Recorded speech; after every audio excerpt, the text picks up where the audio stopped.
The Supreme Court will announce on Monday if former President Trump is immune from criminal prosecution. The landmark decision could have serious consequences for Trump's pending legal troubles and send shockwaves into the 2024 presidential race.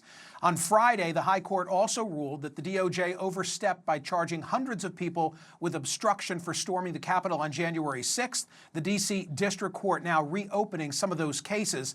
About 52 rioters were convicted and sentenced with the obstruction charge as their only felony.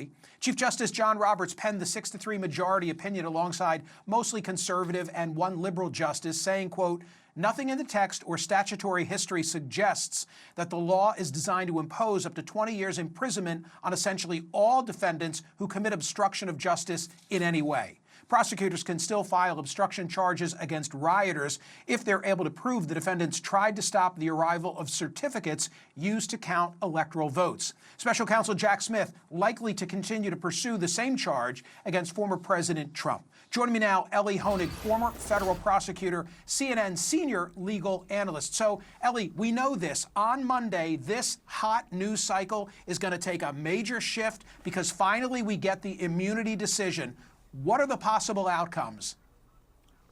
Yeah, Michael, so we will get this on Monday. We can dispense with all the guessing games. There's 3 opinions left. This is the last opinion day. It's coming on Monday sometime 10 to 11 a.m. Also, this is truly unprecedented. We love to say things are unprecedented. Usually they're sort of precedented. We have no idea. This has been purely the stuff of law school hypothetical up till now. Now, I do not think we are going to see a categorical win or loss either way. What I mean by that is I do not think the court's going to say criminal immunity does not exist, therefore Donald Trump, you lose. I do not think the Supreme Court's going to say criminal immunity does exist and it applies to you, Donald Trump, therefore you win and case over. I think what they're going to do is announce, yes, there is such thing as criminal immunity. Here is the rule for how it applies. I think that rule is going to have something to do with whether the conduct was within the scope of the official job. And then the big question is, does the Supreme Court say, and here's how we apply this new rule to Donald Trump?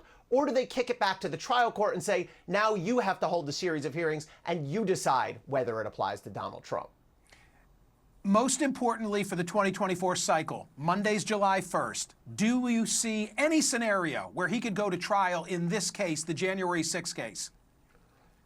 I do see a scenario, but it is narrowing and thin. The way that would have to happen is the Supreme Court would have to say there is criminal immunity, but it does not apply to you, Donald Trump. Therefore, back to Judge Chuck and the trial judge. She would then get the case back in her court, essentially, as of early July. And she has said that she intends to give the parties about the same amount of time that they had on the clock when the case went up on appeal, which was just over 2 months. So if she wanted, she could theoretically try to schedule a trial to start in late August, early September, but that is right on the cusp of the election. I don't know that a single district judge is going to have the nerve to say, well, we're going to take one of the 2 major presidential candidates and confine him to a courtroom 8 hours a day in September and October of an election year. So there's a possibility, but it's really narrow.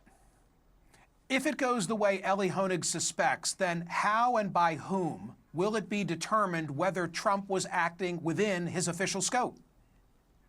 So that really is the million-dollar question, because if the Supreme Court decides you were out of the scope, then it goes back to Judge Chutkan and she can proceed with trial. What I think is more likely is they're going to throw it back to Judge Chutkan and say, you have to hold a series of hearings. You have to make a determination. A, what's the scope of the presidency as it relates to an election?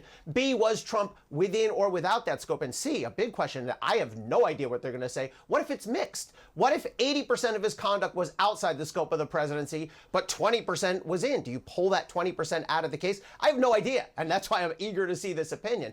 But if they say, District Court, you have to take it back, you have to do further fact finding, then the chances of this case being tried before the election fall down to 0. There's just no way to get that all done.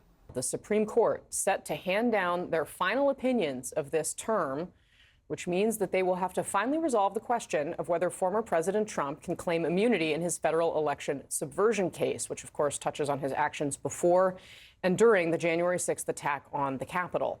Trump's main argument is that he cannot be held criminally responsible for anything that he did while he was in office because they were official acts as president.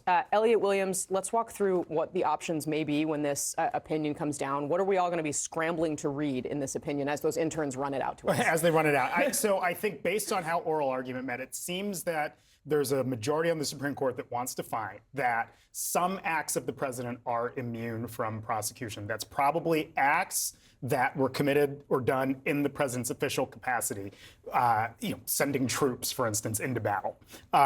There's another sphere, I think, of conduct that will be seen as not immune from prosecution, things carried out in the president's personal capacity. Now, the court could have decided, and they can decide, we think these are official acts, these other acts are not official.